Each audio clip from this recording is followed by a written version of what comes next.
morning, church. Welcome to another Wednesday reflection. This past Sunday, we talked about the peace that Jesus has brought and how we are now to live as peacemakers in the world around us. And so something that we looked at kind of briefly was how Jesus has reconciled or brought his followers back to a relationship with the Father.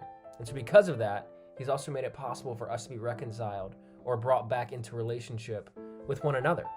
And so Paul wrote in the book of Ephesians that the dividing wall of hostility, we looked at this on Sunday, but the dividing wall of hostility has been torn down. So the things that come between us and one another have been removed because of Jesus. So there's this story in the Gospel of Matthew that illustrates, I think, this really, really well. In chapter 9, Matthew writes, as Jesus went on from there, he saw a man named Matthew. So Matthew's the guy that wrote the book of Matthew. He saw a man named Matthew sitting at the tax collector's booth. And he says, "Follow me," he told him. And Matthew got up and followed him. So now we kind of read over this, but Jesus has just done something that is extremely wild here. Like, Matthew was Jewish, and for him to be a tax collector would mean that though he is Jewish and part of the nation of Israel, he works for Rome. And we've talked about this, but this is the same Rome that has taken over his homeland, killed his people, has made his life miserable, and has made life miserable for anybody that's not Roman. This is who Matthew works for.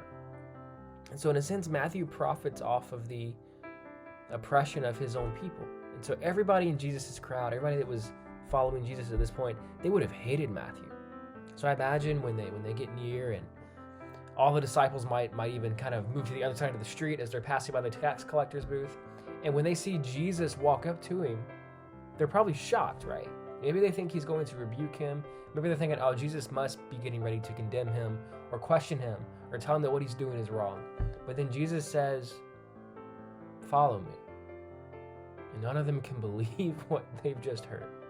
So you have a bunch of guys who are following Jesus, who believe he's the Messiah.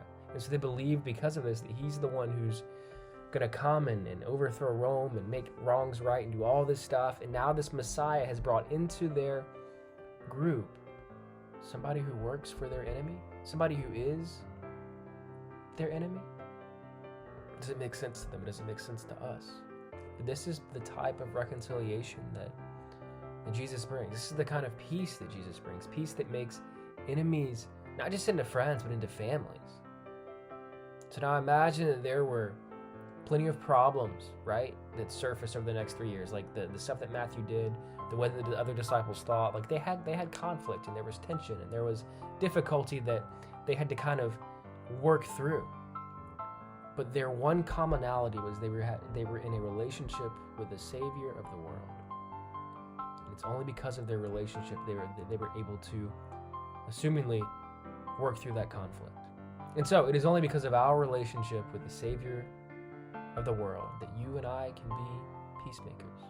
It's only because of that relationship that we can put on, as we said Sunday, right? Maybe you forgot the phrase, and that's okay if you did, but I'll remind you now. But we can put on chick flick PG: compassion, humility, kindness, forgiveness, love, kindness again, patience, and gentleness. So let's be peace. Let's let the peace of Christ rule in our hearts this Wednesday as we interact with one another and with others. Hope you all have a great week, and hope to worship with you soon.